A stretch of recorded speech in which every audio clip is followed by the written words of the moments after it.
Boom, baby. Welcome back to JP26. This is your boy JP. And of course, this Studio 26, we got 6 storylines to go over today from the world of sports and sports entertainment. So I hope you buckle up because we're going to get real crazy in here. And happy Easter. Keep it real, JP. 26 for the studio. What's the deal lately? To the 6 storylines we go. Hey JP, I see you wearing that muscle shirt, but where the actual muscles at?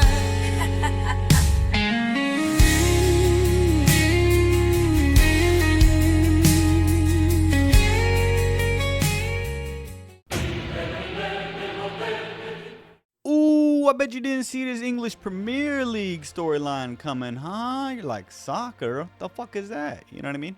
No. But it is a storyline. So for the most part, I've been kind of ignoring the English Premier League a little bit, all right? And I'm going to be honest with you. The reason for that is because Liverpool won the league fucking months ago.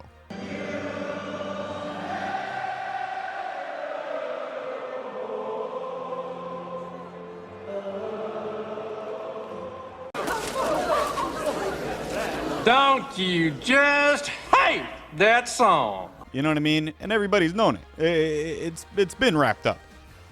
But the great thing about the English Premier League is almost every game means something.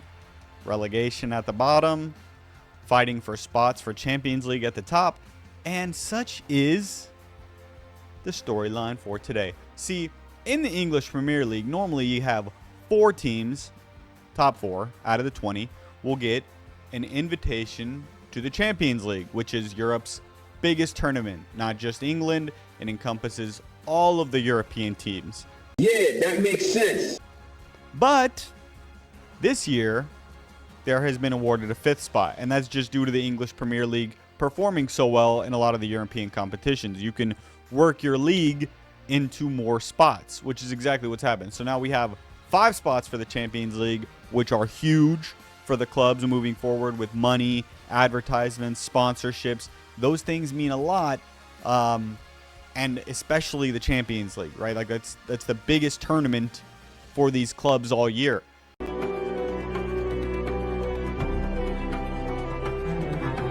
So, having said that, 5 spots are open, and we have 2 teams that have pretty much locked up the top 2, which leaves these remaining 5 fighting for 3 spots. So 2 of these teams and 2 of their fan bases will be very disappointed.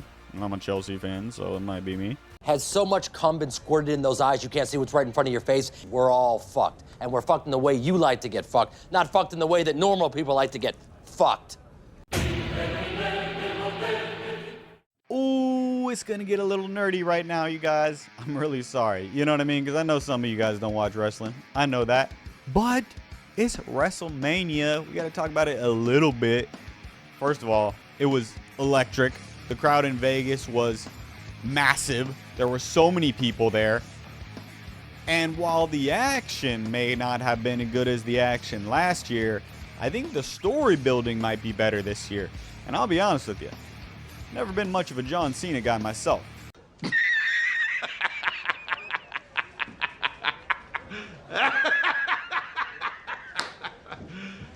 You serious? You know what I mean? Can't really wrestle that well. Just keeping it a buck with you. Oh, would you look at this? Yeah. But the man is pretty good on the mic. And the thing is I never really realized that before because this guy had been the face for so long. He had been Mr. Goody Goody the whole time.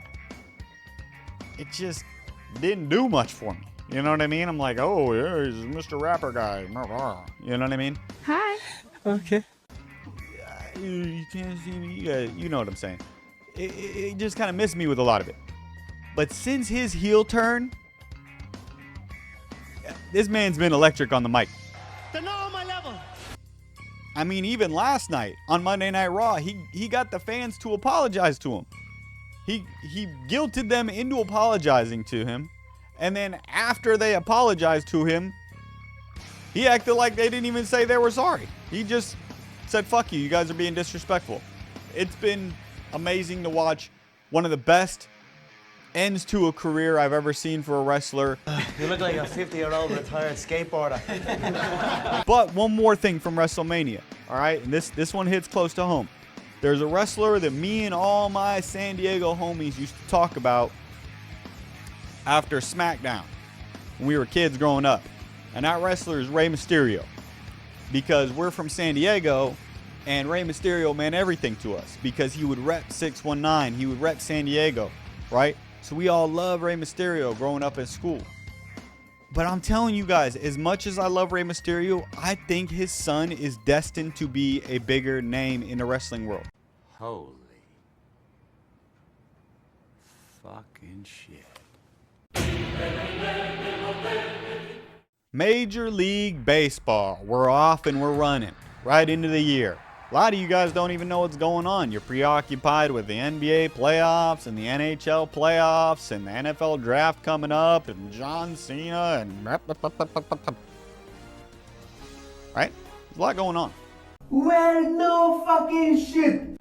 But we cannot forget about baseball. And namely, today I wanted to highlight something. See, growing up my whole life, the Yankees have been New York. And the Mets have been the afterthought, the little brother, right? The redhead stepchild, if you will. You're not quite evil enough. But it's true. You're quasi-evil. You're semi-evil. You're the margarine of evil. You're the Diet Coke of evil. Just 1 calorie, not evil enough. But things are starting to change. See, both of these teams are off to a hot start this year. Mets are a little hotter. Both of these teams have massive superstars. The Mets took one of the Yankees. Bye, Felicia. I think it's really cool to see. I love the fact that the Mets are now competing with the Yankees as a dominant team in baseball. I think it's good for baseball. I think it's good for Yankees fans to get a little, to just calm it down a little bit, just rein it back in a little bit. So those are my two thoughts. Mets and the Yankees, shout out. You guys are going to get a lot of people in New York into baseball, which is something that baseball really needs. So keep doing it. It's what? Inevitable. One more time? Inevitable! Things are inevitably going to change. God damn it, open your fucking ears. The Stanley Cup playoffs, and we are underway. And so far, it's been a lot of the home teams winning. I'm going to be honest with you guys. It's been a little bit dominant. I'm also going to be honest with you guys about another thing. I'm not a huge fan of the way the NHL does their playoffs. One, because it is complicated as shit. That's just one. It's just very complicated. It feels like it's too much. It's true. It's not true. Okay? There's all kind of like this team finishes first, and then that means this team is now slotted here, which means this team is slotted here, even though they really don't have anything to do with that top team. They're going to get slotted there because of that top team, and they happen to play. It's just...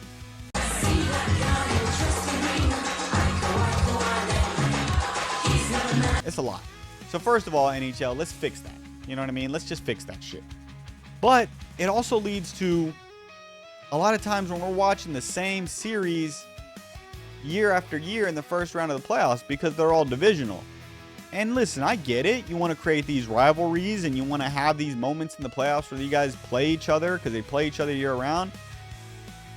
I mean, I get the thought, but in reality, it gets a little boring seeing the fucking Kings and the Oilers play each other year after year after year in the first round of the playoffs. You know what I mean? Like, I get it. You're building a storyline, but you get some mixing, just a little mixing. Like, shit, man, I love a turkey sandwich. I love it. You know what I love? I love a turkey sandwich. But I'm not trying to eat that motherfucker every day. You know what I mean? Like, we get something different. So anyway. Shut your bitch ass up!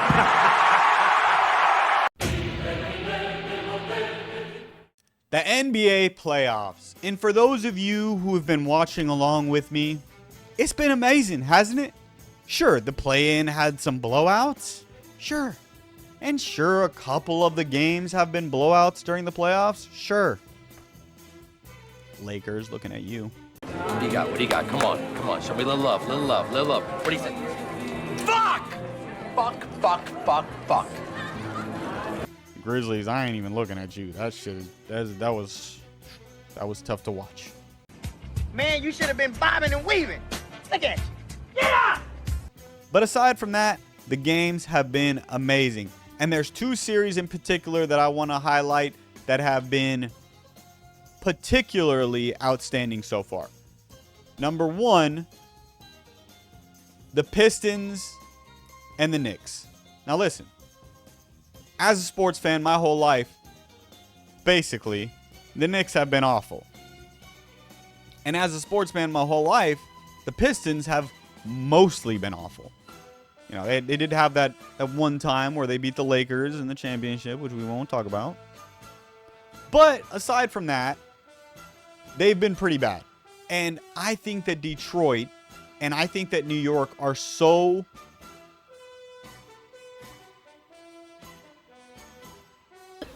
Today, Junior? they're such basketball cities. You got real ballers from Detroit. You got real ballers from New York. You got people that love basketball in those places, man. And they're big cities, and they have a lot of people. There's a lot of Pistons fans who have been having to fucking hide for the last 15 years because they haven't done jack shit. There's been New York Knicks fans who haven't come out of hiding yet until recently.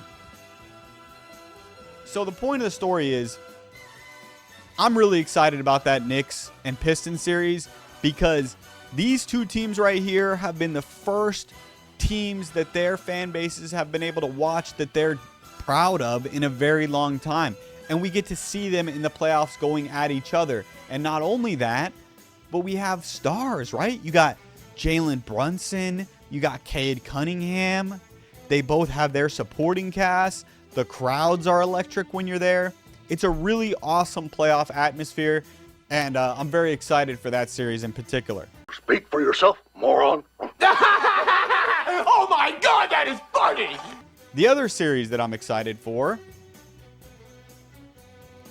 Clippers and Nuggets, right? You have Jokic, who to me is the best player in basketball right now, and it feels fairly clear. Yeah, well, you know, that's just like your opinion, man. And then you have the Clippers, and you got James Harden, you got Kawhi Leonard. They have their supporting cast. You got Russell Westbrook over here on the Nuggets against James Harden. Those two going at it again. It's just, there's a lot going on in that series, and it's a pretty great series so far. Very ultra competitive games. I would imagine this is one of those series that's going to go 7. It feels destined to go 7. But I'm just here to enjoy it. Nothing wrong bringing the old me back. The mama know about these sell trophy glass. Oh, that's right. We're finally here. The NFL draft is approaching, and this is going to be my final mock draft. You can do it! If I'm wrong, I'll own it. And by the way, I fucking will be, because the draft is almost impossible to predict. But that is not going to stop me from trying anyway. Hey, moron! Dude, look at me. I'm the one with waterboard, dude. And if anybody's going to be perfect, it is most certainly not going to be me. Here's the draft.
do you think? Nice. Jesus. That is really super. How'd a nitwit like you get so tasteful? All right, guys, that is it for this week's episode. Thank you so much for your support. It means the world to me. I love you guys so much. If you haven't yet, do not forget to like and subscribe, or whatever order that is. Do it.